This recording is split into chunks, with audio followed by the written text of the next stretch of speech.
ഓം ശ്രീനാരായണ പരമഗുരവേ നമഃ.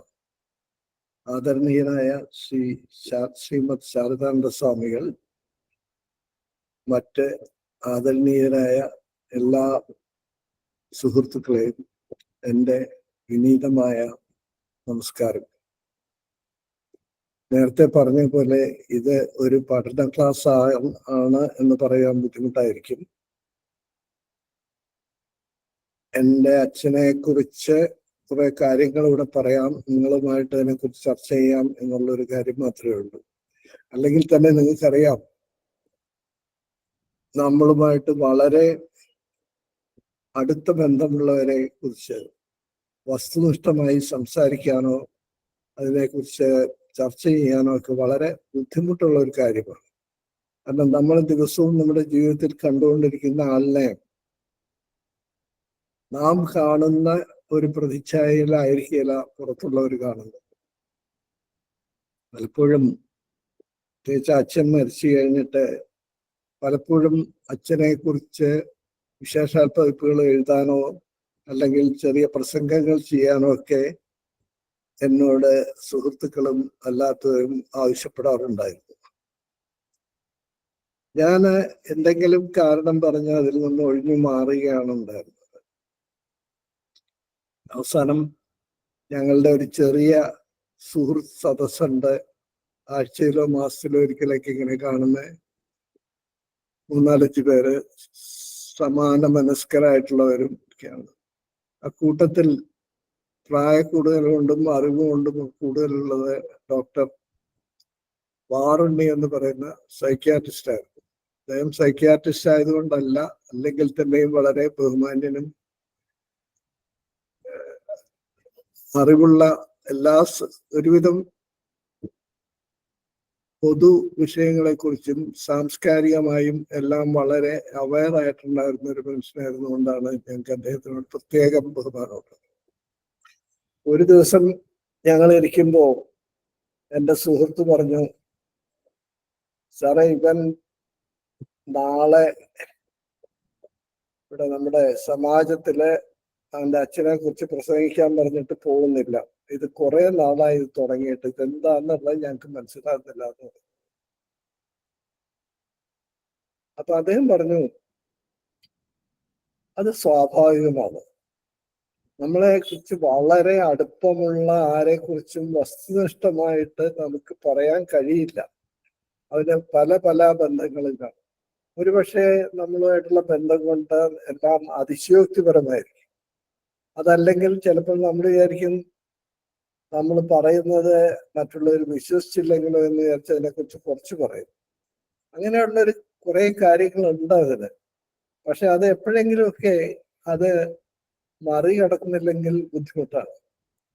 അതിന് രവി ചെയ്യേണ്ട ഒരു കാര്യം എന്താ വെച്ചാൽ, അച്ഛനെ കുറിച്ച് സ്വയം ഇരുന്ന്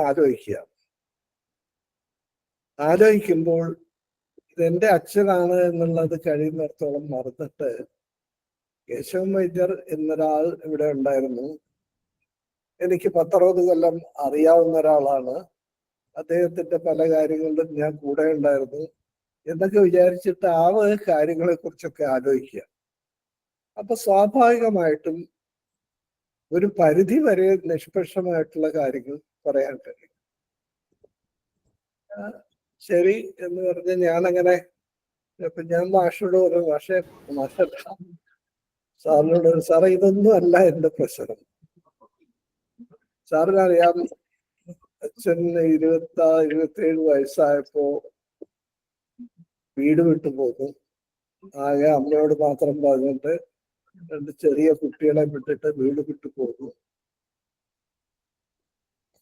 ആ സാഹചര്യം ഞാൻ പിന്നീട് പറയാം. അത് പല സ്ഥലത്ത് പോയി അവസാനം തൃശ്ശൂർ വന്ന് രാമാനന്ദ സ്വാമികളുടെ കൂടെ നിന്ന് വൈദ്യം പഠിച്ച് ഇരിഞ്ഞാലക്കുട വന്ന് വൈദ്യശാല തുടങ്ങി ചികിത്സ സാമാന്യം തിരക്കേടില്ലാത്ത രീതിയിൽ നടത്തി ഒരു നല്ല വൈദ്യം എന്നുള്ള പേര് കിട്ടി. പിന്നീട് ചന്ദ്രിയ സോപ്പ് തുടങ്ങി. അവിടെ നിന്ന് വ്യവസായത്തിലും അതിന്റെ പരസ്യത്തിലുമെല്ലാം ഒരുപാട് പുതിയ രീതികൾ അദ്ദേഹം അവലംബിക്കുകയുണ്ടായി. എന്തായാലും അത് ആ സമയം അവസാനം വളരെ വിജയകരമായി. ഇതൊക്കെ 27 വയസ്സിൽ ആകപ്പാടെ ഗുരുദേവനോടുള്ള ഭക്തി മാത്രം കൈമുതലാക്കി വീട്ടിൽ നിന്ന് ഇറങ്ങി പോകുന്നയാള് അടുത്ത ഒരു 15 കൊല്ലം കൊണ്ട് ഒരുവിധം അറിയപ്പെടുന്ന ആളായെന്ന് മാത്രമല്ല പല രീതിയിലും ആദരണീയനായി. വൈദ്യർ എന്നുള്ള നിലയ്ക്ക് മാത്രമല്ല, അതാണ് സാധാരണ സംഭവിക്കാറ്. ഒരു ഡോക്ടർ നല്ല ഡോക്ടറാണെങ്കിൽ നല്ല ഡോക്ടർ എന്നുള്ള നിലയ്ക്കുള്ള ഒരു അംഗീകാരം അദ്ദേഹത്തിന് കിട്ടാറുണ്ട്. പക്ഷേ കൂട്ടത്തിൽ ചില ഡോക്ടർമാര് സാഹിത്യകാരന്മാരായിരിക്കും അങ്ങനെ ഉണ്ടാവും. അച്ഛന്റെ ഈ സുഹൃത്ത് വലയം ഒക്കെ നോക്കിയാല് എല്ലാ തട്ടകങ്ങളിലും സാഹിത്യമായാലും വിദ്യാഭ്യാസമായാലും വൈദ്യമായാലും സാംസ്കാരികമായാലും അവിടെയൊക്കെ ബഹുമാനിക്കപ്പെട്ടു എന്ന് ഞാൻ പറയില്ല, അവിടെ എല്ലാം തന്നെ അദ്ദേഹം അംഗീകരിക്കപ്പെട്ടിരുന്ന ഒരാളാണ്. ഒരു അംഗീകാരത്തിന്റെ അടയാളം എന്ന് പറയാമെങ്കിൽ 1964 രാജ്ഭവനിൽ നടക്കുന്ന ഗവർണറുടെയും അതുപോലെ മുഖ്യമന്ത്രിയുടെയൊക്കെ സ്വാതന്ത്ര്യ ദിനാഘോഷ പരിപാടികളിലെ സ്ഥിരം അംഗമായിത്തു.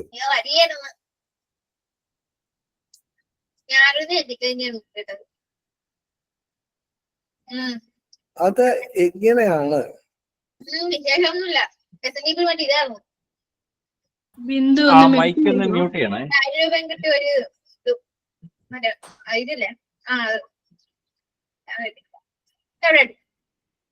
അങ്ങനെയുള്ള ഒരാള് വലിയ ബന്ധുബലമോ ഒരുപാട് ധനസമ്പത്തോ അല്ലെങ്കിൽ സുഹൃത്ത് വലയമോ ഇല്ലാതെ ഈ 15 കൊല്ലം കൊണ്ട് എങ്ങനെ ഇത്ര അംഗീകാരം നേടി എന്നുള്ളത് ഞാൻ എപ്പോഴും അത്ഭുതപ്പെടാറുണ്ട്.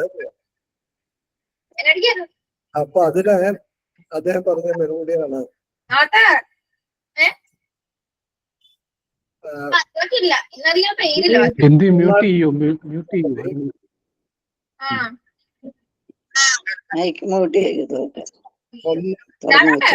അച്ഛന്റെ സ്വഭാവത്തിന്റെ ഗുണങ്ങൾ, വൈശിഷ്ട്യങ്ങൾ. ഒന്ന് സ്വാഭിമാനം. എല്ലാ കാര്യങ്ങൾക്കും അദ്ദേഹം സ്വന്തം അഭിപ്രായമുണ്ടായിരുന്നു, സ്വന്തം അഭിമാനം കാത്തു സൂക്ഷിച്ചിരുന്നു. ആ അഭിപ്രായ വ്യത്യാസമുണ്ടെങ്കിൽ അവരെ കുതിര കയറുകയോ അല്ലെങ്കിൽ അവരോട് വഴക്കൂടെ ചെയ്യല്ല. പക്ഷെ തന്റെ അഭിപ്രായം അത് സ്ഥിരമായി ഉറച്ചു നിന്ന് നിൽക്കുന്ന ഒരു പതിവ്. അതുപോലെ കുറെ ഗുണങ്ങളും ഉണ്ടായിരുന്നു. സഹഭാവന അതിന്റെ വാക്കാണ്. നമ്മുടെ ചുറ്റുപാടുമുള്ള ആൾക്കാരോടുള്ള സ്നേഹം, അവരെ സഹായിക്കാനുള്ള സന്നദ്ധത, ഇവരൊക്കെയാണ് സഹഭാവം എന്ന് പറയുന്നത്. പക്ഷെ അതില് ഒരിക്കലും സഹതാപമായിട്ട് അത് പോവാറില്ല. ഈ സഹതാപമാകുമ്പോഴാണ് ഈ വായിക്കുന്ന ആൾക്ക് ഇതൊക്കെ ഉള്ളത്. അതൊരിക്കലും ഒരു സഹതാപമായിട്ട് ചെയ്യുന്ന പോലെ അദ്ദേഹം ചെയ്യാറുണ്ടായിരുന്നില്ല. ഒരു സഹഭാവന, സഹോദര സ്നേഹം എന്നുള്ള രീതിയിൽ ആവശ്യമുള്ളവരെ എപ്പോഴും സഹായിക്കാൻ തയ്യാറായിരുന്നു.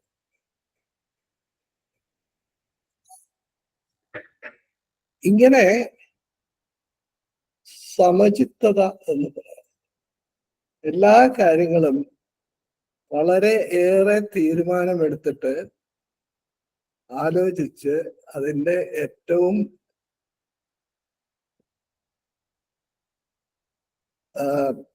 ചെറുതായിട്ടുള്ള കാലം വരെ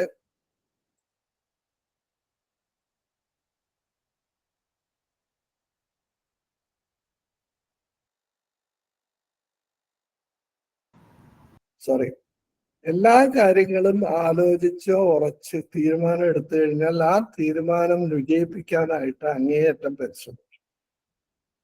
പിന്നീട് ഒരു കാര്യം ഉണ്ടായിരുന്നത്, അഥവാ ഈ ഉദ്ദേശിച്ച കാര്യങ്ങൾ നടന്നില്ലെങ്കിൽ അതില് വിഷമിച്ചുകൊണ്ട് അത് ആലോചിച്ചിരുന്ന സമയം കളയുന്ന സ്വഭാവമില്ല. നടന്നില്ലെങ്കിൽ അതെങ്ങനെ നടത്താമെന്നുള്ളതിനെ കുറിച്ച് പുനർചിന്തനം ചെയ്യും. ഇല്ലെങ്കിൽ അത് വേണ്ടാന്ന് വെച്ചിട്ട് വേറെ എന്തെങ്കിലും കാര്യം. ഇങ്ങനെയൊക്കെയുള്ള കാര്യങ്ങളാണ് അദ്ദേഹത്തിനെ മറ്റുള്ളവരിൽ നിന്ന് വ്യത്യസ്തനാക്കിയത്. പിന്നെ എല്ലാ മനുഷ്യരെയും ഒരേപോലെ കാണാനുള്ള ഒരു കഴിവ്. അത് ഗുരുദേവന്റെ ശിഷ്യനായതുകൊണ്ടുള്ളതാവാം. ആ കഷ്ടപ്പെട്ട ദിവസങ്ങളെ കുറിച്ചൊക്കെ ആലോചിക്കുന്ന ഇതൊക്കെയുണ്ട്. ഇതൊക്കെയാണ് പ്രത്യേകിച്ചുള്ള ഒരു പ്രത്യേകിച്ചതല്ല, ഇതൊക്കെയാണ് സാധാരണയുള്ള കാരണങ്ങള്. അത് നീ ഇത്ര അടുത്തു നിന്ന് നോക്കുമ്പോൾ നിനക്ക് കാണാൻ പറ്റാത്തതായിരിക്കും, അകന്നു നിന്ന് നോക്കുമ്പോൾ ഈ വ്യത്യാസങ്ങളെ കാണാം എന്നിങ്ങനെ പറയുകയുണ്ടായി. ആ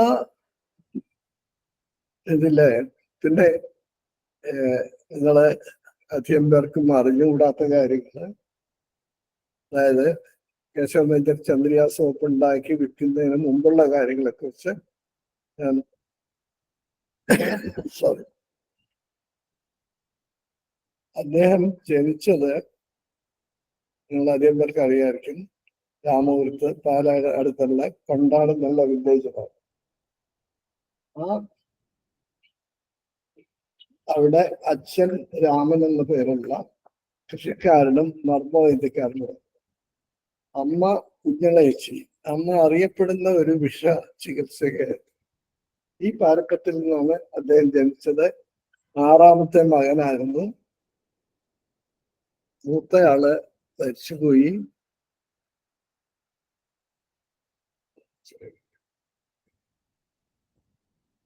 അച്ചാച്ചനെ കുറിച്ച് എന്റെ വല്യച്ഛന്റെ മൂത്ത മകൾ ചില കഥകളൊക്കെ പറയാം. അച്ചാച്ചൻ കൃഷിക്കാരനായിരുന്നു. വലിയ മർമ്മ ചികിത്സകനും അതിന്റെ എന്താ പറയാ അതിന്റെ ഒരു എക്സ്പെർട്ടുമായിരുന്നു. അദ്ദേഹം വൈകുന്നേരം സാധാരണ പോലെ അദ്ദേഹവും അളിയനും കൂടെ പണിയൊക്കെ കഴിഞ്ഞ് തിരിച്ചു വരുമ്പോൾ അടുത്ത കള്ള് ഷാപ്പിൽ കയറിയിട്ടാണ് പോകുന്നത്. വരുന്ന വഴിക്ക് വലിയ വെളിച്ചമില്ലായിരുന്നുകൊണ്ട് അടുത്ത ജന്മി കൂടെയായിരുന്നു നമ്പൂതിരി. നമ്പൂതിരിയെ അച്ചാച്ചൻ കണ്ടില്ല. അടുത്ത് വന്ന് എപ്പോഴാണ് ഇത് നീയാണോടാന്ന് ചോദിച്ചാൽ അങ്ങനെ കൈ പൊക്കി കാരണത്തൊരടി കൊടുത്തു. ഈ അടി കൊള്ളുന്നതിന് മുമ്പ് അച്ചാച്ചൻ വിരലുകൊണ്ട് അങ്ങനെ കക്ഷത്തെടുത്തോണ്ടിരുന്നാണ് പറയണത്. എന്നിട്ട് ഇവര് രണ്ടാമത് പോയി ആരാന്ന് അറിഞ്ഞില്ല എന്ന് വിചാരിച്ചിട്ടായിരിക്കും. പിറ്റേ ദിവസം അദ്ദേഹത്തിനെ ഒരു കസേരയിൽ ഇരുത്തി ആൾക്കാർ കൊണ്ടുവന്നില്ല, കൈ പൊന്തിയിരിക്കുകയാണ്, താഴ്ന്നില്ല എന്നുള്ളത്. അപ്പൊ അങ്ങനെയൊക്കെയുള്ള ചില അഭ്യാസങ്ങളൊക്കെ അദ്ദേഹം ചെയ്യാറുണ്ടെന്ന് പറഞ്ഞു. പക്ഷെ അച്ഛന് 6 വയസ്സായപ്പോഴത്തേക്കും അദ്ദേഹം മരിച്ചു. പിന്നെ അച്ഛന്റെ അമ്മയാണ് നോക്കിയിരുന്നത്. അവര് വളരെ ബഹുമാന്യായ ഒരു വിഷ ചികിത്സകയായിരുന്നു. മൂത്ത ജ്യേഷ്ഠനും പിന്നീട് ഒരു വൈദ്യനായിരുന്നു. എടക്കോലിലെ സ്കൂളിലായിരുന്നു പഠിച്ചത്. 7ാം ക്ലാസ് വരെ അവിടെ പഠിച്ചു. 7ാം ക്ലാസ്സിലെ അന്നത്തെ തീയതി VSLC വെർണാകുലർ സ്കൂൾ ലീവിംഗ് സർട്ടിഫിക്കറ്റ് എന്ന് പറഞ്ഞ സർട്ടിഫിക്കറ്റാണ്. അത് പാസ്സായി കഴിഞ്ഞാൽ അത്യാവശ്യം ഒരു അധ്യാപക ജോലി പ്രൈമറി ക്ലാസ്സുകളിൽ കിട്ടുകയാണ്. ഇംഗ്ലീഷ് പഠിക്കാനായിട്ട് അന്ന് സർക്കാർ സ്കൂളുകളിൽ ഈഴവർക്ക് അല്ലെങ്കിൽ താഴ്ന്ന ജാതിക്കാർക്ക് നിവൃത്തിയില്ലായിരുന്നു. വളരെ അകലെയൊക്കെയുള്ള ചില മിഷനറി സ്കൂളുകളിൽ മാത്രമാണ് അതിനുള്ള സൗകര്യം ഉണ്ടായിരുന്നത്. ഒന്ന്, അവിടെ പോകാനും അതിനുള്ള സാമ്പത്തിക സ്ഥിതി ഇല്ലായിരുന്നു. പിന്നെ രണ്ടാമത്, മിഷനറി സ്കൂളുകളിലും കുറച്ചൊരു ഇതുണ്ടായിരുന്നു. അവർക്ക് ഒരു സീറ്റ് കുറഞ്ഞു പോയി എന്നൊക്കെ പറഞ്ഞ് പലരെയും സീറ്റില്ല എന്ന് പറഞ്ഞിട്ടുണ്ടായി. പക്ഷെ അത് കഴിഞ്ഞതിന് ശേഷം അവിടെ സ്കൂളില് ഒരു ടെമ്പററി ജോലി കിട്ടി, ഗവൺമെന്റ് സ്കൂളില്. പല സ്ഥലത്തായിട്ട് 11 മാസങ്ങളുടെ 12 സ്കൂളുകളിൽ മാറി മാറി ഇങ്ങനെ ക്ലാസ് എടുക്കാം. അദ്ദേഹം പഠിപ്പിച്ച സ്കൂളിൽ തന്നെ കുറച്ചു നാൾ ക്ലാസ് എടുത്തിരുന്നു. ആ സ്കൂളിൽ തന്നെയാണ് പാലാനാരായണൻ നായർ പഠിച്ചിരുന്നത്. മഹാകവിയുടെ ഒരു കൊല്ലം സീനിയർ ആയിരുന്നു അച്ഛൻ. ഞാൻ പിന്നീട് ഒരിക്കൽ അദ്ദേഹത്തെ കണ്ടപ്പോൾ ചോദിച്ചു, എങ്ങനെയായിരുന്നു അച്ഛൻ സ്കൂളിൽ? ഇങ്ങനെ എന്നെ പഠിപ്പിച്ചിട്ടില്ല, പക്ഷെ അദ്ദേഹം വളരെ മറ്റ് കുട്ടികൾക്കൊക്കെ വളരെ ഇഷ്ടമുള്ള ഒരു ഭാഷയായിരുന്നു. പിന്നെ ഇങ്ങനെ നല്ല വെളുത്ത നല്ല ഉള്ള ഷർട്ടും ഒക്കെ ഇട്ട് ഇങ്ങനെ നടന്നു പോകുന്നത് ഞങ്ങൾ നോക്കി നിൽക്കാറുണ്ട് എന്നാണ് അദ്ദേഹം പറഞ്ഞത്. പിന്നെ അത് കഴിഞ്ഞും പിന്നെ പല സ്കൂളുകളിലും ഇങ്ങനെ പോയി. സ്കൂളുകളിൽ മാറി മാറി പഠിപ്പിച്ചുകൊണ്ടിരിക്കുമ്പോഴും അതിനു മുമ്പും ശ്രീനാരായണ ഗുരുവിന്റെ ആദർശങ്ങളിൽ ആകർഷണമായിരുന്നു. അതിന് പ്രധാന കാരണം നരസിംഹസ്വാമികളാണ്. നരസിംഹസ്വാമികൾ സൈക്കിളിൽ അവിടെയൊക്കെ വന്ന് ആ പ്രദേശത്തുള്ള യുവജനങ്ങളെ എല്ലാം കൂട്ടിയിരുന്നു സ്വാമിജിയുടെ ആദർശങ്ങളെ, ആ സ്വാമിയുടെ ഉപദേശങ്ങളെ കുറിച്ചൊക്കെ സ്ഥിരമായിട്ട് പ്രസംഗം ചെയ്യാറുണ്ട്. അതിൽ ആകൃഷ്ടരായിട്ട് ഇവർ കുറച്ചു പേര് അച്ഛന്റെ നേതൃത്വത്തില് അവിടെ ഒരു കെട്ടിടം, ഓലക്കെട്ടിടം താൽക്കാലികമായിട്ട് പണിതു. അതിന് സ്ഥലം അച്ഛന്റെ തന്നെ ഒരു ബന്ധുവായിരുന്ന മോക്കാപ്പുറത്ത് കുഞ്ഞിനാണ് കൊടുത്തത്. അതിനകത്ത് ശ്രീനാരായണ ഗുരുവിന്റെ ഒരു പടം നരസിംഹസ്വാമികളെ കൊണ്ട് പ്രതിഷ്ഠിച്ചു. അവിടെ വൈകുന്നേരമായാൽ എല്ലാ ദിവസവും പ്രാർത്ഥനയും ചെറിയ യോഗങ്ങളൊക്കെ നടത്തിക്കൊണ്ടിരുന്നു. പിന്നെ അതിൻ്റെ കൂടെ ഇടയ്ക്കിടയ്ക്ക് കൊണ്ടാടിന് പുറത്തുള്ള ആരെങ്കിലും നല്ല പ്രാസംഗികന്മാരെയൊക്കെ വിളിച്ചു വരുത്തി മീറ്റിങ്ങുകൾ നടത്തുക എന്നുള്ള അച്ഛൻ്റെ ഒരു വലിയ ഒരു എന്താ പറയുക ഒരു ഹരമായിരുന്നു. P K Madhavan, C Keshavan, അങ്ങനെ അന്നത്തെ പ്രധാനപ്പെട്ട നേതാക്കന്മാരെ എല്ലാവരെയും അവിടെ കൊണ്ടുവന്ന ഇവരെ കുട്ടികളെ പ്രസംഗങ്ങൾ നടത്തിക്കുക, എന്നിട്ട് അവരെ തിരിച്ചവിടെ കൊണ്ടുപോയി കൊടുക്കുക, ഉണ്ടാക്കുക, അങ്ങനെയുള്ള ഒരുപാട് കാര്യങ്ങൾ അങ്ങനെ ചെയ്യാറുണ്ടായിരുന്നു. ഇതൊക്കെ വീണ്ടും പരീക്ഷ പാസ്സായി കഴിഞ്ഞപ്പോഴും ഈ കാര്യങ്ങളൊക്കെ നടത്തുന്നു. അപ്പൊ ഈ മീറ്റിങ്ങിനൊക്കെ നടത്താനുള്ള കാശ് സ്വന്തം പോക്കറ്റിൽ നിന്നാണ് എടുക്കുക. അപ്പൊ വരുമാനം ശരിയല്ലാത്തതുകൊണ്ട് ഒരു തറിയിട്ട് 4 5 ഇട്ടിട്ട് ഒരു നെയ്ത്തറിയിട്ട് ഒരു നെയ്ത്തുശാല തുടങ്ങി.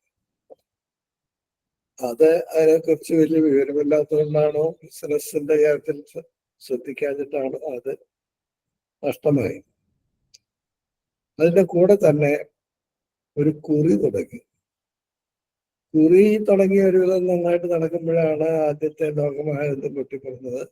അപ്പൊ ആൾക്കാരുടെ കയ്യിൽ കാശില്ല, കുറി വിളിച്ചവർക്ക് തിരിച്ചു തീർക്കാനായിട്ട് കാശില്ല, ബാക്കിയുള്ളവരെ അങ്ങോട്ട് കാശ് കിട്ടാനുള്ളവർ പണം വെച്ച് തുടങ്ങി.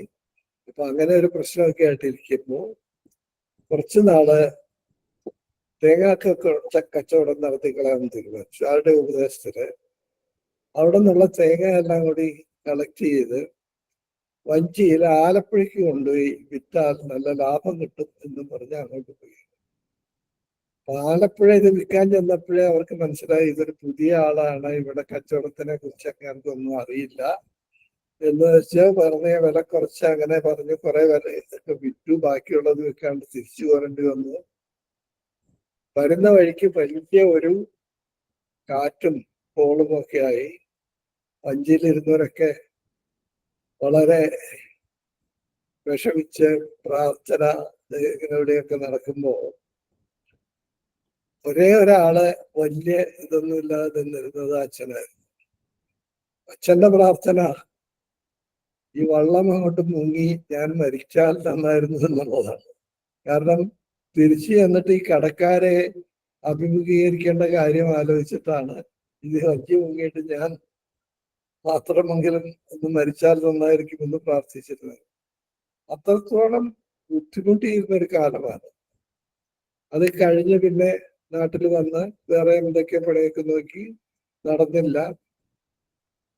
ആ കാലത്ത് അച്ഛൻ്റെ തറവാട് ഭാഗിച്ചു. അതില് 2 ഏക്കർ 30 സെന്റോ അങ്ങനെയുള്ള ഒരു ഭാഗമാണ് അച്ഛന് കിട്ടിയത്. അത് അദ്ദേഹത്തിന്റെ തന്നെ ഒരു ബന്ധുവിന് വിറ്റിട്ട് കടമൊക്കെ വീട്ടി കഷ്ടിച്ച് രക്ഷപ്പെട്ടു. അങ്ങനെ ഇതിനിടയ്ക്കൊക്കെ അവിടെയുള്ള എല്ലാ പൊതുപ്രവർത്തനങ്ങളും അദ്ദേഹം പോയിട്ടുണ്ട്. അവിടെ ആര് വന്നാലും അവരെ പോയി കാണും. മീറ്റിംഗ് നടത്തുന്നുണ്ടെങ്കിൽ അതിനെ സംഘടിപ്പിക്കാൻ പോയി സഹായിക്കും. ഇങ്ങനെയുള്ള എല്ലാ കാര്യത്തിലും യാതൊരു മടിയും കൂടാതെ പോകും. ഇത് രണ്ടും കൂടി വന്നു കഴിഞ്ഞപ്പോൾ പിന്നെ നിവൃത്തിയില്ലാണ്ട് വന്നപ്പോഴാണ് ഒരു ദിവസം അമ്മയുടെ അടുത്ത് പറഞ്ഞു, ഞാൻ പോയി ഒരു ജോലിയൊക്കെ ശരിയാക്കിയിട്ട് വരാം, ഏറിയാൽ 2 മാസം എന്നുള്ള ഒരു ഇതിലാണ്.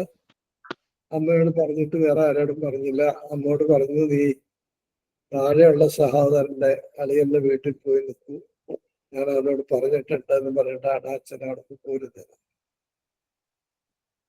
അവിടെ നിന്ന് പോന്ന് നേരെ MP അപ്പൻ സാറിന്റെ ജ്യേഷ്ഠൻ ഒരു ഗംഗാധരനുണ്ട്. അദ്ദേഹം സർക്കാർ ഉദ്യോഗസ്ഥമായിരുന്നോ എന്ന് എനിക്ക് അറിഞ്ഞുകൂടാ.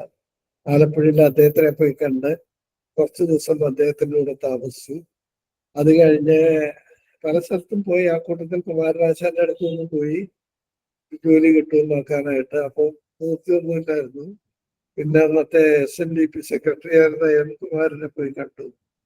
അദ്ദേഹം മുനിസിപ്പായിരുന്നു. അപ്പൊ എന്തെങ്കിലും സഹായം കിട്ടുമെന്നൊക്കെ വിചാരിച്ചിട്ടാണ് അവിടെ ചെന്നത്. കുറെ നേരം അവിടെ നിന്ന് കഴിഞ്ഞാൽ വിളിച്ചു അങ്ങനെ പറഞ്ഞു, ഇപ്പൊ ഇവിടെ ജോലിക്ക് ഒഴിവൊന്നുമില്ല എന്ന് പറഞ്ഞ് അങ്ങനെ കറങ്ങിത്തിരിഞ്ഞ് അരുവിപ്പുറത്തെത്തി. അരുവിപ്പുറത്ത് അന്ന് ധർമ്മതീർത്ഥ സ്വാമികളാണ് അവിടുത്തെ ഇൻചാർജ്. സ്വാമികളെ ഒരു പ്രത്യേകമായിട്ടൊരു അന്ന് നിങ്ങൾക്കൊന്നും ഇപ്പോഴേ ഈ മാജിക് ലാൻഡ് എന്ന് പറഞ്ഞാൽ എന്താണെന്ന് പോലും അറിയില്ലായിരിക്കും.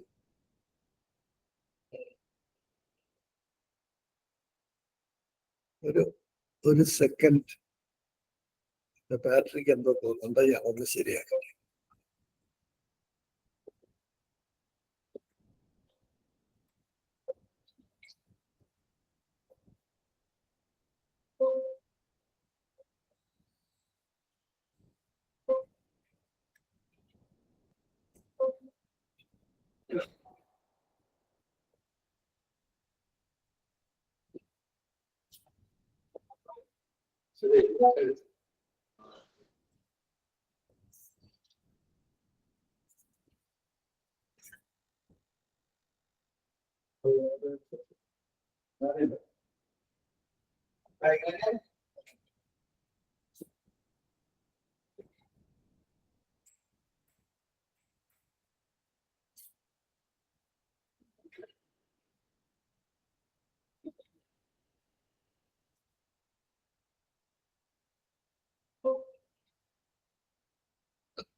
ക്ഷമിക്കണം.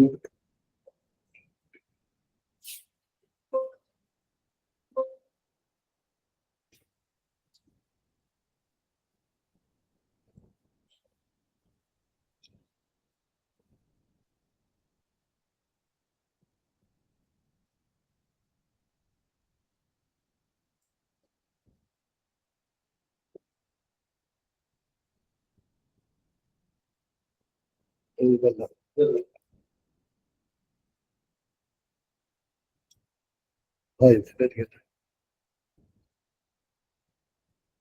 അരുവിപ്പുറത്ത് എന്താ പറയുക, ധർമ്മതീർത്ഥ സ്വാമികൾ അന്ന് കാലത്ത് ഒരു അത്ഭുതമായിട്ടുള്ള ഒരു സംഗതിയായിരുന്നു ഈ മാജിക് ലാൻഡ് എന്ന് പറയുന്നത്. സ്ലൈഡുകളെ ഇങ്ങനെ പ്രൊജക്ട് ചെയ്തിട്ട് ഓരോ പടങ്ങൾ കാണിച്ച് അതിനെക്കുറിച്ച് സംസാരിക്കുക. അത് ശ്രീനാരായണ ഗുരുവിനെ കുറിച്ചും അദ്ദേഹത്തിന്റെ തത്വങ്ങളെ കുറിച്ചും ഒക്കെ ഉള്ള ഒരു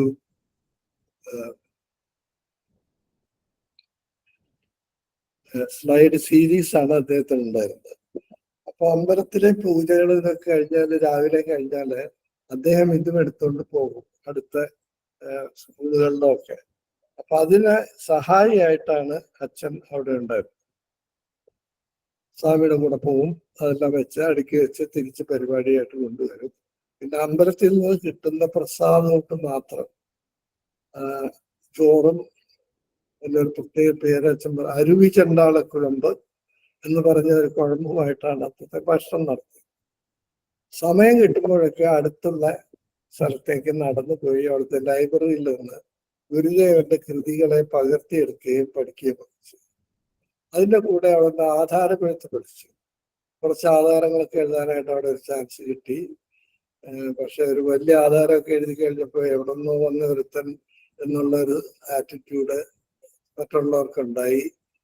അപ്പൊ അത് വിട്ട് അതൊക്കെ അരുവിപ്പുറത്തുനിന്ന്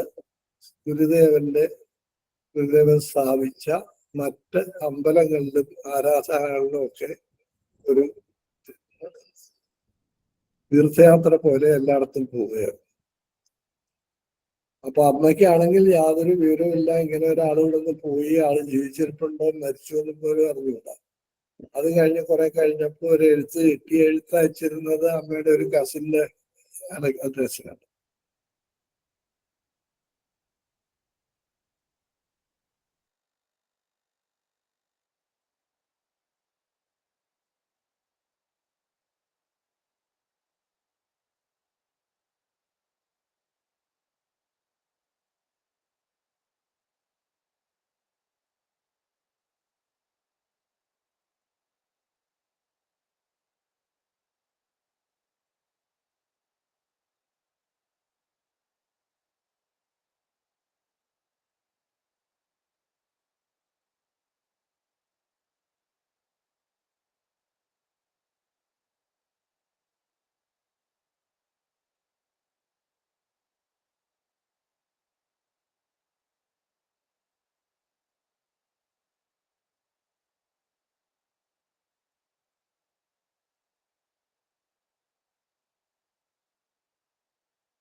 മൈക്ക് മ്യൂട്ടാൻ പോയി സാർ.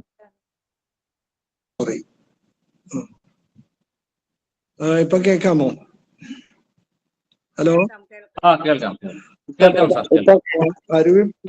അരുവിപ്പുറത്ത് നിന്ന് പതുക്കെ പിന്നെ പല സ്ഥലത്ത് പോയി കഴിഞ്ഞ അവസാനം ഏരൂര് നരസിംഹസ്വാമികളുടെ അടുത്ത് തന്നെ എത്തി.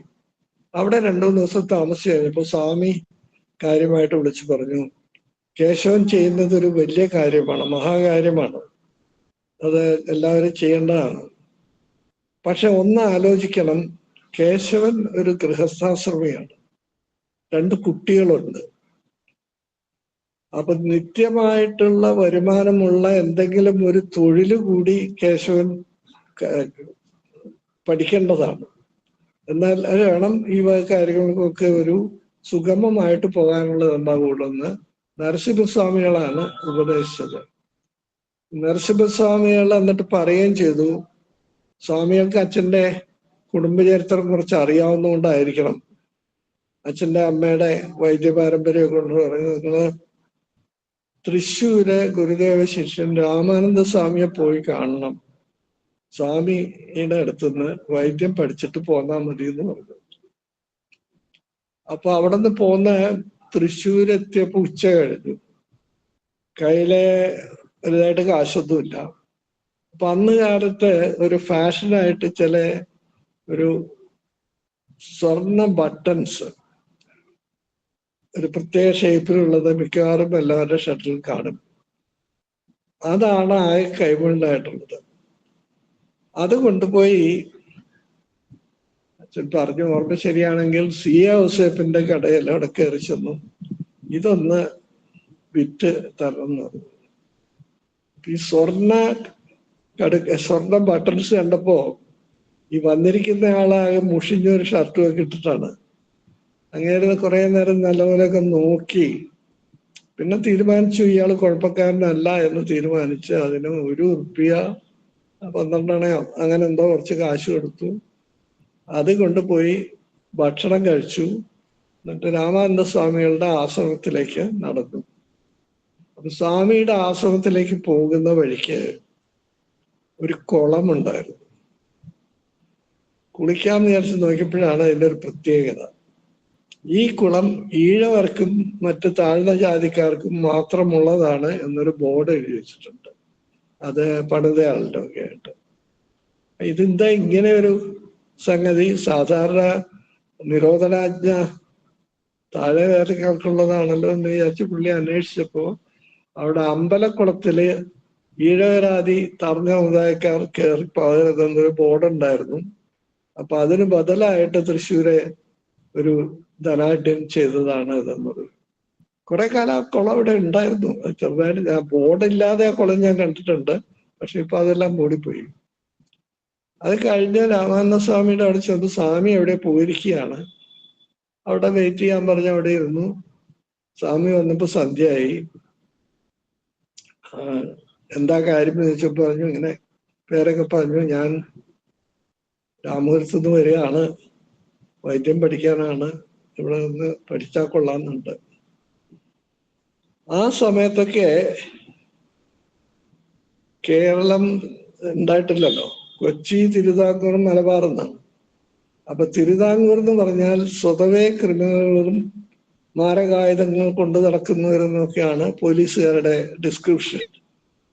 അപ്പൊ സ്വാമിക്കും ഈ തിരുവിതാംകൂറുകാരെന്ന് പറഞ്ഞപ്പോ അത്ര തൃപ്തിയായില്ലെന്ന് തോന്നുന്നു. സ്വാമി പറഞ്ഞു എനിക്ക് പഠിപ്പിക്കാനൊന്നും നേരമില്ല, ഏതായാലും രാത്രിയായില്ലേ, ഊണ് കഴിച്ച് ഇവിടെ കിടന്നോളൂ, എന്നിട്ട് കാലത്തെ പോയാൽ മതി എന്ന് പറഞ്ഞു. അവിടെ ഇങ്ങനെ ഇരുന്ന് ആലോചിച്ച് കാലത്തെ എവിടേക്ക് പോകാനാ, കയ്യിൽ കാശുമില്ല, ആൾക്കാരെ അറിയില്ല. അപ്പോഴ് ഗുരുദേവന്റെ അനുഗ്രഹം കൊണ്ടെന്ന പോലെ നമ്മുടെ ധർമ്മതീർത്ഥ സ്വാമി അവിടെ വന്നു. ധർമ്മതീർത്ഥ സ്വാമിയുടെ പൂർവാശ്രമം തൃശ്ശൂരാണ്. രാമാനന്ദ സ്വാമിയുടെ നേരത്തെയുള്ള പരിചയക്കാരനാണ്. അദ്ദേഹം ഒരു വക്കീലായിരുന്നു. ധർമ്മസംഘത്തിന്റെ ഭരണഘടന എഴുതിയതൊക്കെ ധർമ്മതീർത്ഥ സ്വാമിയാണ്. സ്വാമി അച്ഛനെ കണ്ടോണ്ട് ചോദിച്ചു, എന്താ കേശവനോട് വന്നിരിക്കുന്നതെന്ന് ചോദിച്ചു. അപ്പൊ പറഞ്ഞു, ഞാനിങ്ങനെ ഇതിനു വേണ്ടി വന്നതാണ്, പക്ഷെ രാമാനന്ദ സ്വാമി ഒന്നും പറയുന്നില്ല എന്ന് പറഞ്ഞു. ശരി, ഇവിടെ ഇരിക്കുമെന്ന് പറഞ്ഞിട്ട് സ്വാമി അകത്ത് കയറി ഒരു സന്ധി സംഭാഷണമൊക്കെ നടത്തി. കേശവൻ തിരുവിതാംകൂറുകാരനാണെങ്കിലും കുഴപ്പക്കാരനല്ല എന്നൊക്കെ രാമാനന്ദ സ്വാമിയെ ബോധ്യപ്പെടുത്തി തിരിച്ചു വന്നിട്ട് പറഞ്ഞു, ഞാൻ എല്ലാം പറഞ്ഞിട്ടുണ്ട്, പക്ഷെ ഒരു കാര്യമുണ്ട്, എന്ത് സംഭവിച്ചാലും വന്ന കാര്യം തീർത്തിട്ടേ ഇവിടെ നിന്ന് പോവുള്ളൂ. കാരണം അങ്ങേർക്ക് ഈ സ്വാമിയുടെ സ്വഭാവം അറിയാം. സ്വാമി ചിലപ്പോൾ ചീത്ത പറയാൻ തുടങ്ങിയ മനുഷ്യല്ല, പലരും അവിടെ നിന്ന് അങ്ങനെ പോയിട്ടുള്ളത്. അപ്പൊ അത് ശരിയെന്നും പറഞ്ഞിരുന്നു. അതിന്റെ ഒരു 2 ദിവസം കഴിഞ്ഞ് 2-3 ദിവസം കഴിഞ്ഞപ്പോ അവിടെ സ്വാമിക്ക് അവിടെ ഒരു ഉമ്മർത്തൊരു ചാരിയസേരയിൽ കിടക്കുക. ആ ചാരിയസേര എപ്പോഴും രാമാനന്ദാശ്രമത്തിൽ ഇരിക്കുന്നുണ്ട്, അതേ സ്ഥലത്ത് തന്നെ. അപ്പൊ അവിടെ കൊണ്ട് വന്നിട്ട് കലോറക്കാരൻ വന്നിട്ടുണ്ടോ, സാധനം എല്ലാം എന്തൊക്കെ പറഞ്ഞു. സ്വാമി കുറെ ചീത്ത പറഞ്ഞു, ഇതൊക്കെ താൻ നോക്കണ്ടതല്ലെന്ന് പറഞ്ഞു. അങ്ങനെ ആ താക്കോല് സ്വാമിയുടെ നേരെ എറിഞ്ഞിട്ട് പറഞ്ഞു, എന്നാ സ്വാമി നോക്കിയോ, ഞാൻ പോകുന്നു പറഞ്ഞ് അങ്ങനെ ഇറങ്ങിട്ടു. അപ്പൊ അച്ഛനോട് നിൽക്കുന്നുണ്ട്. അച്ഛനോട് കേശവൻ അത് എടുത്തോന്ന് പറഞ്ഞു. എടുത്തു. എന്നാ അവിടെ പോയിട്ട് എന്താ വേണ്ടതെന്ന് ചെയ്യാൻ പറഞ്ഞു. അപ്പൊ അങ്ങനെ കലവറക്കാരനായിട്ടാണ് രാമാനന്ദ സ്വാമിയുടെ കൂടെ തുടങ്ങിയത്.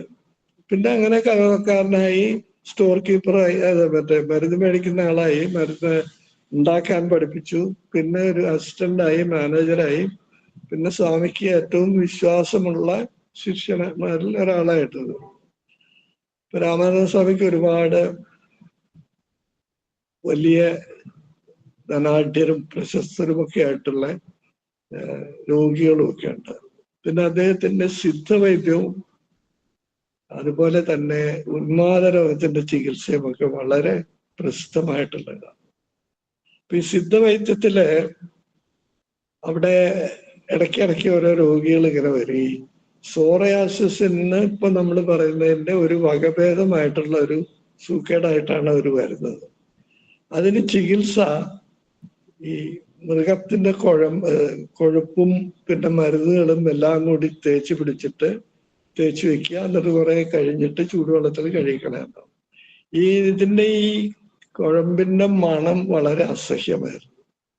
പിന്നെ അത് ഇത്ര നേരം ഇങ്ങനെ ഭയങ്കര ഒരു ഇതായിട്ട് ഇങ്ങനെ പോകുമ്പോ ഒരു രോഗി സ്വാമിയോട് പറഞ്ഞു, ഇത് ഇത്തിരി കൂടെ എളുപ്പത്തില് ഉപയോഗിക്കുന്ന മാതിരി ആക്കിക്കൂടെ, ഇത് വലിയ പാടാണുള്ള സ്വാമി, ഇത് മാത്രമല്ല ഇത് തേച്ചിട്ട് പോയാൽ 3-4 ദിവസത്തേക്ക് ആൾക്കാരൊന്നും അടുത്തു വരുന്നില്ല എന്നൊക്കെ പറഞ്ഞ്. അങ്ങനെ സ്വാമിയും അച്ഛനും കൂടി ആലോചിച്ച് എന്താ ചെയ്യേണ്ടത്, നമുക്ക് ഈ സോപ്പിനകത്ത് ഇത് കയറ്റിയാൽ എങ്ങനെയാണ് എന്നുള്ളൊരു ആലോചന വന്നപ്പോ അന്ന് ഇപ്പോഴും ഉണ്ട് ആ കമ്പനി. അന്ന് തൃശ്ശൂർ നടത്തുന്നത് അയ്യപ്പൻ എന്ന് പറഞ്ഞിട്ട് ഒരു സോപ്പ് കമ്പനി ഉണ്ടായിരുന്നു പണ്ട് മുതലേ. ബാർ സോപ്പ് ഉണ്ടാക്കിയിട്ടുണ്ട്. വലിയ ഒരു അറിയപ്പെടുന്ന ആളാണ്, ഒരു ഷെവലിയർ എന്നുള്ള ഫ്രഞ്ച് പട്ടമൊക്കെ കിട്ടിയിരുന്നെ. ഇങ്ങനെ വിളിപ്പിച്ചു. ഇവര് 3 പേരും കൂടി സ്വാമി പറഞ്ഞു, ഇതാണ് നമ്മുടെ ആവശ്യം, ഈ മരുന്ന് സോപ്പിനകത്താക്കിയിട്ട് കൊടുക്കണം, പക്ഷെ അത് ഇതിന്റെ ഗുണം പോകാതിരിക്കണം എന്നും പറഞ്ഞിട്ടാണ് തുടങ്ങിയത്. അതാദ്യം കുറേശ്ശെ ഇങ്ങനെ കൊടുത്തു തുടങ്ങി. അത് തന്നെ ഗുണം കിട്ടിയതോടുകൂടി അതൊരു പാക്ക് ചെയ്ത ഒരു വ്യാപാര ഉൽപ്പന്നം പോലെ ആക്കി. അതായിരിക്കണം കേരളത്തിലെ അറിയപ്പെടുന്ന ഏറ്റവും ആദ്യത്തെ ആയുർവേദ സോപ്പ്. അതിന് മുമ്പുണ്ടായിരുന്നു ഒരു നാൽപ്പാമര സോപ്പ് എന്നും പറഞ്ഞുണ്ടായിരുന്നു. അത് അധികം നാളും ഉണ്ടായിരുന്നില്ല. പക്ഷെ അതിനങ്ങനെ ഒരു ആയുർവേദ ഗുണങ്ങളൊന്നും ഉണ്ടായിരുന്നില്ല. ഇത് കുറേശ്ശെ ഉപയോഗിച്ച് കഴിഞ്ഞിട്ട് പിന്നെ അവരെ കൂട്ട് മാറ്റും. അങ്ങനെയൊക്കെ ഇരിക്കുന്ന കുറച്ച് കഴിഞ്ഞപ്പോ പിന്നെ അച്ഛന് ഇരിഞ്ഞാലക്കുടയിൽ നിന്ന് ഒരുപാട് പേഷ്യൻസ് വരുന്നുണ്ടായിരുന്നു. അപ്പൊ അവരെല്ലാം കൂടി അങ്ങോട്ട് വരുന്നതിന് പകരം ഇവര് ഇരിഞ്ഞാലക്കുട ഒരു ബ്രാഞ്ച് തുടങ്ങുമെന്ന് പറഞ്ഞ് സാമാനന്ദ സ്വാമിയോട് പറഞ്ഞു. സ്വാമി ശരി എന്ന് പറഞ്ഞു. കുറെ മരുന്നുകളും ഒരു 50 ഉറുപ്പികയും ഒക്കെ കൊടുത്ത് ഇങ്ങോട്ട് പറഞ്ഞു വിട്ടു. ഇവിടെ ഒരു കൊല്ലാട്ടിൽ സുബ്രഹ്മണ്യ ക്ഷേത്രം ഉണ്ട്, അതിന്റെ ചായ്വിലൊരു വൈദ്യശാലയൊക്കെ തുടങ്ങി. ഒരു വീടെന്ന് പറയാൻ ഒരു മുറിയുള്ള വീട് വാടകയ്ക്ക് എടുത്ത അച്ഛൻ അമ്മയും 2 ജ്യേഷ്ഠയും ജ്യേഷ്ഠനെയും കൊണ്ടുവന്നു. അവിടെ താമസമൊക്കെ തുടങ്ങി. കുറച്ച് കഴിഞ്ഞപ്പോ രാമാനന്ദ സ്വാമിയുടെ ചോദിച്ചു, ഈ സോപ്പ് ഞാൻ വേറെ ഒരു പേരിലും രൂപത്തിലും ഉണ്ടാക്കിക്കോട്ടെ എന്നുള്ള. അതിനെന്താ വിരോധമില്ല എന്നും പറഞ്ഞ. അങ്ങനെയാണ് 1939 ചന്ദ്രിയ സോപ്പ് ഉണ്ടാക്കിയത്. അന്ന് ചന്ദ്രിയ ആയുർവേദ സോപ്പായിരുന്നു. ചൊറി, ചിരങ്ങ്, പുഴുക്കടി മുതലായവയ്ക്കുള്ള ഉത്തമ മരുന്ന് എന്നൊക്കെ പറഞ്ഞിട്ടാണ് അതിന്റെ പരസ്യമൊക്കെ ഉണ്ടായിരുന്നത്. അപ്പൊ അത് ഉണ്ടാക്കാനായിട്ട് അച്ഛനുണ്ട്, അമ്മയുണ്ട്. ചേട്ടനൊന്ന് 3-ാം ക്ലാസ്സിൽ പഠിക്കുകയാണ്. അപ്പൊ അത് പാക്ക് ചെയ്യാനൊക്കെ ചേട്ടൻ പോയി സഹായിക്കും. അല്ലെങ്കിൽ അച്ഛനും അമ്മയും പിന്നെ അവിടെ വേറെ ഒരു, അദ്ദേഹത്തിന്റെ പേര് ഞാൻ പറഞ്ഞേ, കുറെ കാലം ഞങ്ങളുടെ കൂടെ ഉണ്ടായിരുന്ന ഒരു സഹായി എന്ന് പറയാൻ പേരുണ്ടായിരുന്നു. അപ്പൊ ഇത് 3 പേരും കൂടി സോപ്പ് ഉണ്ടാക്കും. അത് കഴിഞ്ഞ് ഈ ഇരുമ്പ് പെട്ടിക്കകത്താക്കിയിട്ട് അച്ഛൻ ബസ്സിൽ കയറി ഓരോ സ്ഥലത്തായി പോയി ഇതിങ്ങനെ കൊടുക്കും. ചിലർ മേടിക്കില്ല, ചിലർ മേടിക്കും. അതിങ്ങനെ കുറേശ്ശെ കൂടി ഇങ്ങനെ വന്നിരുന്ന ആ സമയത്ത് പല കഥകളും ഉണ്ടായിട്ടുണ്ട്. ഞാനത് സമയം കുറെ പോകുന്നുണ്ടോ എന്ന് മാത്രം പറയാം. തിരുവനന്തപുരത്ത് പോയിട്ട് രാത്രിയായി. ആകെ ഒരു പെട്ടി സോപ്പ് മുഴുവനും കയ്യിലുണ്ട്, ഒന്നും ചെലവായിട്ടില്ല. അപ്പൊ അവിടെ ഒരു മുസ്ലിമിന്റെ കടയിൽ ചെന്ന് ഇത് കണ്ട് സോപ്പ് കാണട്ടെ എന്നും പറഞ്ഞെടുത്ത് കൊടുത്ത് നോക്കിയിട്ട് ആദ്യം പറഞ്ഞത്, ഇത് നമ്മന്റെ സോപ്പാണല്ലോ എന്ന്. ഈ പച്ച നിറവും ചന്ദ്രിയ എന്നുള്ള പേരും ആ ചന്ദ്രക്കരയുടെ അടയാളം കൂടി കണ്ടപ്പോ അദ്ദേഹം തീരുമാനിച്ചു ഇത് നമ്മുടെയാണെന്ന്. അങ്ങനെ പലരും അങ്ങനെ തീരുമാനിച്ചുകൊണ്ട് ഗുണമുണ്ടായിട്ടുണ്ട്. ആ ഒരു പെട്ടി സോപ്പ് മുഴുവനും അദ്ദേഹം വാങ്ങി. എന്നിട്ട് അങ്ങനെ തിരിച്ചു പോകുന്ന സന്തോഷമായിട്ട് പിന്നെ എപ്പോഴും തിരുവനന്തപുരത്ത് ആ ഭാഗത്ത് പോകുമ്പോഴൊക്കെ അങ്ങനെ പോയി കാണും. അങ്ങനെ സോപ്പ് കൊടുക്കലൊക്കെ ഉണ്ടായിരുന്നു. അങ്ങനെ കുറേശ്ശെ ആയിട്ട് ഇത് ചെയ്തുകൊണ്ടിരിക്കുമ്പോഴാണ് ഞാൻ ഇരിഞ്ഞാലക്കുട ജനിക്കുന്നത് 1941. അപ്പോഴേക്കും അച്ഛൻ്റെ അമ്മയൊക്കെ ഇവിടെ വന്ന് ഞങ്ങളുടെ കൂടെ താമസമൊക്കെ ഉണ്ട്. സാമാന്യം തിരക്കേടില്ലാതെ 1-2 ജോലിക്കാരൊക്കെ ആയിട്ട് സോപ്പ് ഉണ്ടാക്കി അതോടൊപ്പം തന്നെ വൈദ്യശാല നന്നായിട്ട് പോയിക്കൊണ്ടിരിക്കുകയും ചെയ്യുന്നുണ്ടായിരുന്നു. എനിക്ക് 4ാം ക്ലാസ്സിലോ 5ാം ക്ലാസ്സിലോ അച്ഛന് ചുമ വല്ലാണ്ട് കൂടിയിട്ട് തൃശ്ശൂര് പോയി നോക്കി. അപ്പൊ അവിടെ ചീഫ് ഡോക്ടർ ഇത് TB ആണെന്ന് ഇവിടെ സർട്ടിഫിക്കറ്റ് തന്നാലേ മദനപ്പള്ളിയില് മാത്രമേ അന്ന് ക്ഷയരോഗത്തിന് ചികിത്സയുള്ളൂ. ആന്ധ്രാപ്രദേശത്ത് ഉള്ള മദനപ്പള്ളി എന്ന് പറഞ്ഞു. അവിടെ പോകണമെങ്കിൽ ഈ ഡോക്ടറെ സർട്ടിഫിക്കറ്റ് വേണം. അത് അങ്ങനെ കൊടുക്കില്ല. അങ്ങനെ പറഞ്ഞത് TB ഒന്നുമല്ല, വെറും സൂക്കേടാണ്. പിന്നെ അങ്ങനെ അസിസ്റ്റന്റ് ഒരു സുബ്രഹ്മണ്യായിരുന്നു മറ്റു പറഞ്ഞൊരു സ്വാമി ഉണ്ടായിരുന്നു. അവസാനം സ്വാമി അങ്ങനെ കൊണ്ട് പറഞ്ഞ് സമ്മതിപ്പിച്ച് ഇത് എടുത്തു. അപ്പൊ അന്നൊക്കെ എക്സ്റേ എടുക്കാനും ഡോക്ടറെ കാണാനും ഒക്കെ ആയിട്ട് 10 ഉറുപ്പിക കൊടുത്താലേ ഈ ഡോക്ടർ സർട്ടിഫിക്കറ്റ് തരും. അത് കഴിഞ്ഞ് മദനപ്പള്ളിയിൽ പോയി. അവിടെ കുറെ ബുദ്ധിമുട്ടി. കാരണം അവിടെ അന്നത്തെ പുതിയ ചികിത്സ ഈ ആർട്ടിഫിഷ്യൽ ന്യൂമോത്തോറാക്സ് എന്ന് പറഞ്ഞ ലങ്ങിലെ എയർ കയറ്റി വിടലാണ്. അപ്പൊ ലങ് പ്രവർത്തിക്കാണ്ടിരിക്കുമ്പോ ക്ഷയരോഗാണുക്കൾ മരിക്കും എന്നുള്ളതാണ് തിയറി. ഈ ആർട്ടിഫിഷ്യൽ ന്യൂമോത്തോറാക്സ് ചെയ്യുന്നതിൽ 100-ൽ ഒരു 85 പേര് മരിക്കും. അപ്പൊ ഒരു പേഷ്യന്റ് മരിച്ചു കഴിഞ്ഞ് നെക്സ്റ്റ് ഡേ അച്ഛന്റെ ടേൺ ആണെന്ന് പറഞ്ഞപ്പോൾ അപ്പുറത്തും കിടക്കുന്നവരൊക്കെ വളരെ സഹതാപപൂർവ്വം നോക്കാൻ തുടങ്ങി, ഇങ്ങൾക്ക് വേണ്ടി പ്രാർത്ഥിക്കാൻ തുടങ്ങി. അപ്പൊ രാത്രി അച്ഛൻ ഇവിടെ ഇങ്ങനെ പറയുകയായിരുന്നു. ഉറങ്ങാൻ കിടന്നപ്പോ ഞങ്ങളുടെയൊക്കെ മുഖം കണ്ടു. അപ്പൊ വിചാരിച്ചു ഈ MC ജോസഫ് ഒക്കെ പറയുന്നതൊക്കെ വെറുതെയാണ്, ദൈവമൊക്കെ ഉണ്ട് എന്ന് പറയാൻ തോന്നിയെന്ന് ഇങ്ങനെ തമാശക്ക് പറയാറുണ്ട്. പക്ഷെ പിറ്റേ ദിവസം ഡോക്ടർ വന്നു കഴിഞ്ഞ് ചോദിച്ചു, താനെന്താ ഈ താടി വെച്ചിരിക്കുന്നതെന്ന് ചോദിച്ചു. എന്നിട്ട് താടി മേടിച്ചാൽ നാളെ ചെയ്യാമെന്ന് പറഞ്ഞു. താടി വെച്ച് കഴിഞ്ഞാൽ നാളെയും ചെയ്തില്ല, മറ്റന്നാളും ചെയ്തില്ല, അസുഖം മാറിയിട്ട് പോരുകയും ചെയ്തു. അങ്ങനെ രക്ഷപ്പെട്ടു വന്നതാണ്. അത് കഴിഞ്ഞിട്ട് പിന്നെയും രാഷ്ട്രീയം, സാമൂഹ്യം, അതിലൊക്കെ കുറേശ്ശെ രാഷ്ട്രീയത്തിലുണ്ടായിരുന്നു. എന്നും കോൺഗ്രസ്സുകാരനായിരുന്നു. വൈക്കം സത്യാഗ്രഹം കാണാനായിട്ട് പോയപ്പോ അവിടെ നിന്നാണ് ആദ്യമായിട്ട് ഖദർ വാങ്ങിച്ചത്. ആ ഖദർ വാങ്ങിച്ചു കഴിഞ്ഞാൽ പിന്നെ അന്ന് തൊട്ട് ഖദറെ ഉപയോഗിക്കാറുണ്ടായിരുന്നു. പിന്നീട് ഗുരുവായൂർ സത്യാഗ്രഹത്തിന് പോയി, അവിടുത്തെ ചെയ്തു. മഹാത്മാഗാന്ധിയെ കണ്ട് ഒരു 5 രൂപ സംഭാവന കൊടുത്തു. ഇതിന്റെ ഇടയില് ഈ ഇങ്ങോട്ട് വരുന്നതിന് മുമ്പ് അച്ഛൻ ഗുരുദേവനെ കണ്ടത് ആദ്യത്തെ ഗുരുദേവൻ വന്ന അവസാനത്തെ SNDP യോഗത്തിന് വേണ്ടി അവിടെ പോയിരുന്നപ്പോൾ ഇങ്ങനെ ഗുരുദേവൻ വരുന്ന വഴിയിൽ ഇവരെല്ലാരും കൂടി ഇങ്ങനെ നിൽക്കുന്നുണ്ടായിരുന്നു. ആദ്യം കാണാനായിട്ട് പോണ വഴിക്ക് കാല് തൊട്ട് നിറയിൽ വെച്ചിട്ട് അങ്ങോട്ട് പോയി. അത് കഴിഞ്ഞിട്ട് കുളവങ്കടത്തുള്ള അമ്പലത്തില് പ്രതിഷ്ഠ കഴിഞ്ഞിട്ട് പാമ്പാടിയിലേക്ക് പോകുന്നുണ്ടായിരുന്നു ഗുരുദേവൻ. കുളവങ്കുളത്ത് ചെന്നപ്പോ അന്ന് അച്ഛൻ അവിടെ ഉണ്ടായിരുന്നു. അച്ഛനും പോയി കണ്ടു, കാണിക്ക വെച്ചു, അനുഗ്രഹമൊക്കെ വാങ്ങി.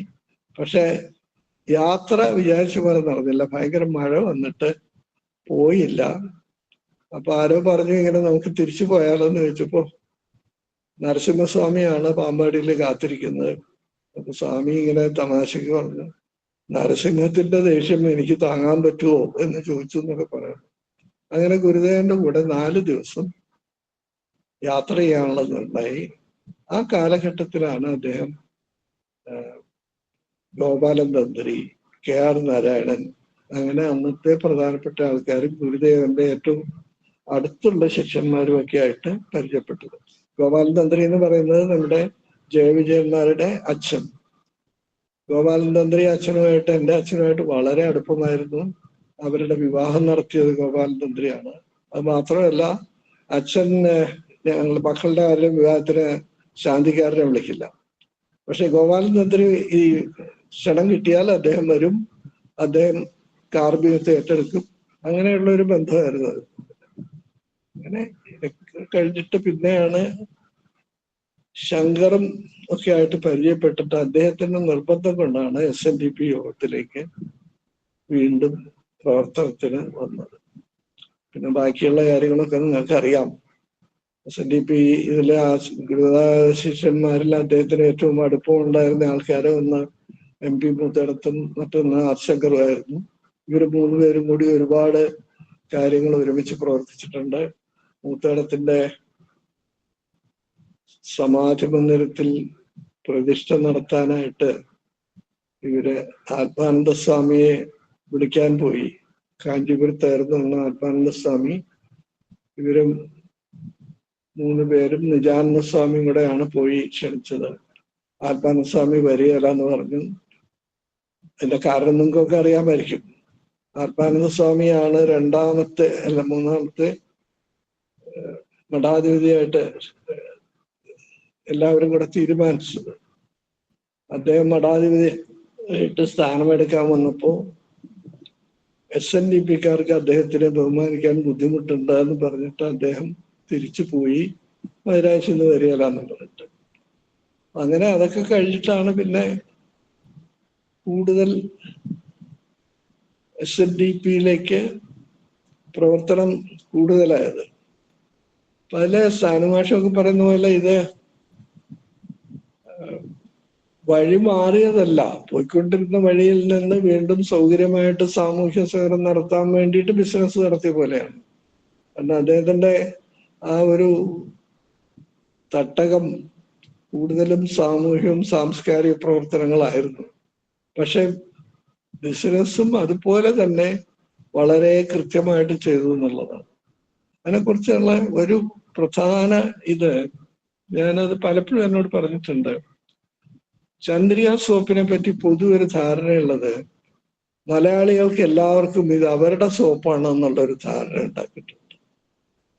ഇതെന്നോട് ആദ്യം പറഞ്ഞത് അക്കിത്തമാണ്. മഹാകവി അക്കിത്തം ഇങ്ങനെ അവതരം പറഞ്ഞ ഒരു അമേരിക്കയിലെ ഒരു സാംസ്കാരിക യാത്രയ്ക്കൊക്കെ പോയി ഇങ്ങനെ നടന്നു പോകുമ്പോൾ ഒരു ഷോപ്പിലെ ചന്ദ്രിക സോപ്പ് ഇരിക്കുന്ന കണ്ടോടനെ എല്ലാവരും ആർത്തു വിളിച്ചു. ഏതോ നമ്മുടെ ഒരു ബന്ധുക്കാരനെ കണ്ട കാര്യമുള്ള ഒരു തോന്നലായിരുന്നു എന്ന് പറഞ്ഞു.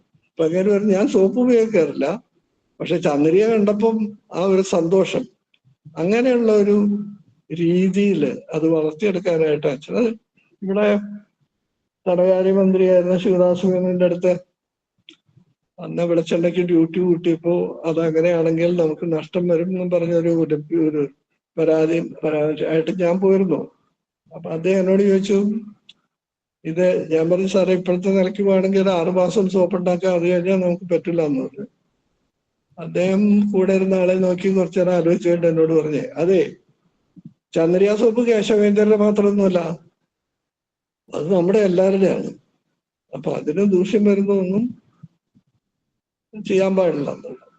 ആ ഒരു ധാരണ കൺസ്യൂമറിൽ ഉണ്ടാക്കാനായിട്ട് വേറെ ആർക്കും സാധിച്ചിട്ടുണ്ടെന്ന് എനിക്ക് തോന്നുന്നില്ല. അങ്ങനെ പല കാര്യങ്ങളും. അതുപോലെ അച്ഛന്റെ പുസ്തകങ്ങള് ശ്രീനാരായണ ഗുരുവിന്റെ തന്റെ സ്വന്തം പഠനങ്ങളിൽ പറഞ്ഞു തരുന്നുണ്ട്. ശ്രീനാരായണ ചിന്തകൾ, ശ്രീനാരായണ ഗുരുവും TK മാധവനും ശ്രീനാരായണ ഗുരു സഹോദരനായപ്പനും പറഞ്ഞ് 14 പുസ്തകങ്ങൾ എഴുതിയിട്ടുണ്ട്. ഒരു പുസ്തകം പ്രഥമ ശുശ്രൂഷയും പ്രത്യോഷത വിധിയും പ്രഥമ ചികിത്സയെന്നും പറഞ്ഞ് എഴുതിയിരിക്കുന്നത് പദ്യത്തിലാണ്. അതിപ്പോ 13-14 പതിപ്പുകളൊക്കെ ആയിട്ടുണ്ട്. വേറെ പിന്നെ ഒരു ഇതുള്ളത്, എന്ത് കാര്യവും വളരെ ഇതായിട്ടാണ് എടുക്കുക. എന്തെങ്കിലും പറഞ്ഞാൽ എല്ലാം ഒരു കുറച്ച് തമിഴ് അറിയാവുന്നതുകൊണ്ട് ഇങ്ങനെ ഇടയ്ക്ക് പറയും, എല്ലാം നല്ലത് ഇതാണ് എന്ന് പറയും. നമ്മളെല്ലാരും എന്തെങ്കിലും പറഞ്ഞാൽ അതിൻ്റെ ഒരു വിഷമം ഉണ്ടാക്കുന്നുണ്ട് വിചാരിച്ചു. ഒരിക്കൽ ചന്ദ്രിക സോപ്പ് കുറച്ച് നല്ലപോലെ വന്നപ്പോ ചില പത്രങ്ങളിലും മാസികകളിലും കഥകളിലും ഒക്കെ എഴുതി ഈ വൈദ്യർ എന്നൊരു കഥാപാത്രത്തിനെ ഉണ്ടാക്കിയിട്ട് ഈ സോപ്പ് സിംഗപ്പൂർക്ക് അയച്ചിട്ട് അതിൽ തിരിച്ച് സ്വർണം കടത്തിക്കൊണ്ടുവരികയാണെന്നുള്ളൊരു ഇതൊക്കെ വന്നായിരുന്നു. അപ്പൊ ആ സമയത്ത് വന്ന് ഇരിഞ്ഞാലക്കുട വൈകുന്നേരത്തെ ഇവിടുത്തെ കുറച്ച് പ്രബുദ്ധർ എന്ന് പറയുന്ന ആൾക്കാരെല്ലാം കൂടെ കൂടും. അച്ഛൻ, MC ജോസഫ്, ഒരു ഡോക്ടർ പാപ്പു ഉണ്ടായിരുന്നു, അബ്ദുൽ ഖാർ, എല്ലാം യുക്തിവാദികളാണ്. അപ്പൊ അച്ഛൻ എവിടെയെങ്കിലും പോയിട്ട് തിരിച്ചു വരുമ്പോ ഇവര് തമാശക്ക് ചോദിക്കും, വൈദ്യരെ ഇന്ന് സ്വർണ്ണവില എത്രയുണ്ട് എന്ന്. അത് അപ്പൊ അതും ഒരു തമാശയായിട്ട് അങ്ങനെ എടുക്കാനുള്ളൊരിതുണ്ടായിരുന്നു. ഇനി ഇപ്പൊ തന്നെ ഞാൻ ഒരുപാട് പറഞ്ഞോന്ന് എനിക്ക് അറിഞ്ഞുകൂടാ. ഒന്ന് രണ്ട് പ്രത്യേകതകൾ കൂടി ഞാൻ പറയാം. ഇതല്ലേ ഈ കാര്യങ്ങള് ഇത് കുറ്റിപ്പുഴ കൃഷ്ണപിള്ള സാറ് പറഞ്ഞിട്ടുള്ളതാണ്. അച്ഛനെ ഒരാളെ 100 ഉറുപ്പിക കൊടുത്ത് സഹായിച്ചാൽ 200 ഉറുപ്പിക വരെ അദ്ദേഹത്തിന് തിരിച്ചു ഉപദ്രവിക്കുന്നതിന് വിരോധമൊന്നുമില്ല. 200 ഉറുപ്പികയിൽ കൂടുതൽ ഉപദ്രവിക്കുകയാണെങ്കിൽ വിഷമം തോന്നുന്നു. ഇത് ഞാൻ കേട്ട ഒരു സംഭവം എന്ന് വെച്ചാൽ, ഞങ്ങള് ഇവിടെ വീട്ടിലിരിക്കുമ്പോ ഞങ്ങളുടെ കുറെ കൂട്ടുകാർ, അച്ഛൻ്റെ കൂട്ടുകാര്, സാഹിത്യകാരൻ വരൊക്കെ ഇരിക്കുന്നുണ്ട്. ഒരാൾ ഉടനെ കയറി വന്നിട്ട് പറഞ്ഞു, വൈദ്യരെ ആ പണിക്കരെ ഡാണാവില് നിന്ന് വൈദ്യരെ കുറെ ചീത്ത പറയുന്നുണ്ട്.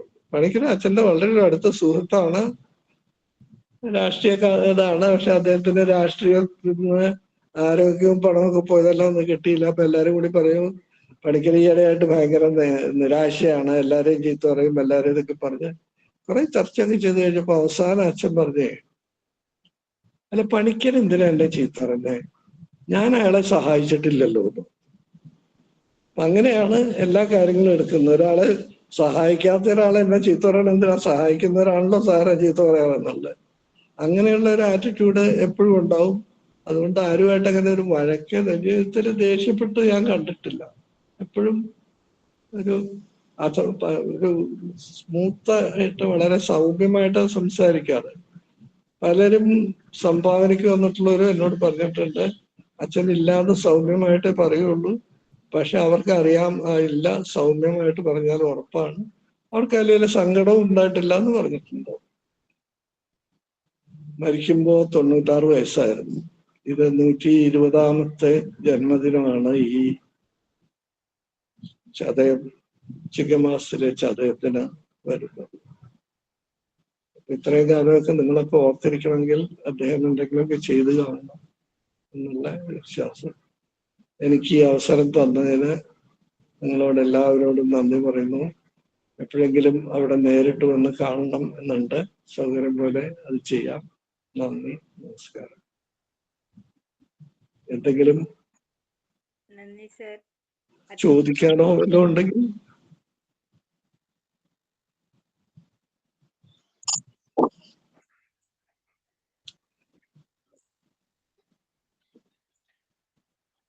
Thank you.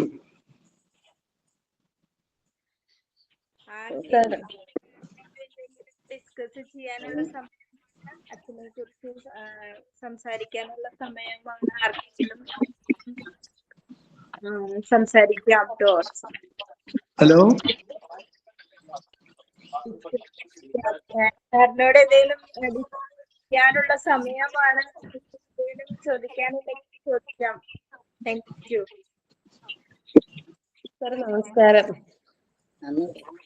നമസ്കാരം സാർ, ഇപ്പോ അദ്ദേഹത്തിന്റെ പേരിൽ എന്തെങ്കിലും ഇത് നടക്കുന്നുണ്ടോ? ഒരു ഇത് നടക്കണ്ട ഒരു, അത് അച്ഛനുള്ളപ്പോ തുടങ്ങിയതാണ്. ശ്രീനാരായണ ഗുരുവിന്റെ തത്വങ്ങളെ പ്രചരിക്കുന്നതിനായിട്ട് 5 വർഷത്തിലൊരിക്കൽ ഒരു സമ്മാനം കൊടുക്കുന്നുണ്ട്. അത് ആദ്യം നിത്യചൈതന്യ എഴുതി, സാനു മാസ്റ്റർ, PK ഗോപാലകൃഷ്ണൻ, മുനി നാരായണ പ്രസാദ്, യേശുദാസ്, ഇത്രയും പേർക്ക് കൊടുത്തു ഇതുവരെ. അത് 5 കൊല്ലം എന്നുള്ളത് ഒരു 3 കൊല്ലമാക്കി കുറയ്ക്കണമെന്നുണ്ട്. കാരണം ആ കാലാവധിയുടെ ഇടയിൽ നമുക്ക് നഷ്ടപ്പെട്ടവരാണ് ഡോക്ടർ TK ഭാസ്കരനും VH ശാസ്ത്രിയും ഒക്കെ. അപ്പൊ അതുകൊണ്ട് അത് 3 കൊല്ലത്തിലൊരിക്കൽ ചെയ്യാനായിട്ട്. പിന്നെ എല്ലാ വർഷവും ഓഗസ്റ്റ് 26-ാം തീയതി ഒരു കേശവ വൈദ്യർ സ്മാരക പ്രഭാഷണം നടത്താറുണ്ട്. കഴിഞ്ഞ കൊല്ലം TP ശ്രീനിവാസനായിരുന്നു. അതിനു മുമ്പ് ഡോക്ടർ രാധാകൃഷ്ണ ISROയുടെ, പിന്നെ സാനു മാഷ്, സുകുമാർ അഴിക്കോട്, അങ്ങനെ കുറെ പേര് അത് ചെയ്തിട്ടുണ്ട് അന്ന് മുതൽ. ഈ 125ാം പിറന്നാളിന് മുമ്പ് അച്ഛനെ കുറിച്ചൊരു പുസ്തകം കൂടി ഇറക്കണമെന്നുണ്ട്, മറ്റുള്ളവർ എഴുതിയിട്ടുള്ള ലേഖനങ്ങളൊക്കെ. നിങ്ങൾക്ക് ആർക്കെങ്കിലും, നിങ്ങളുടെ ആരുടെയെങ്കിലും കയ്യിൽ ഏതെങ്കിലും പഴയ പടങ്ങളോ അല്ലെങ്കിൽ അച്ഛനെ കുറിച്ചുള്ള എന്തെങ്കിലും അനുഭവങ്ങൾ ഉണ്ടെങ്കിൽ അതൊക്കെ ഒന്ന് അറിയിച്ചാൽ വളരെ സന്തോഷമായിരിക്കും. പടങ്ങൾ അയച്ചു തരാണെങ്കിൽ അത് കേട് തരാതെ അങ്ങനെ തന്നെ തിരിച്ചെത്തിക്കുകയും ചെയ്യാം.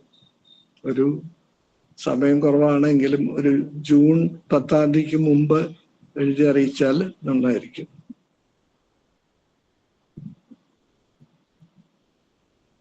താങ്ക് യു സാർ, ഇത്രയും ഇൻഫർമേഷൻസ് ഒക്കെ സാറ് നൽകിയതിന്. കാരണം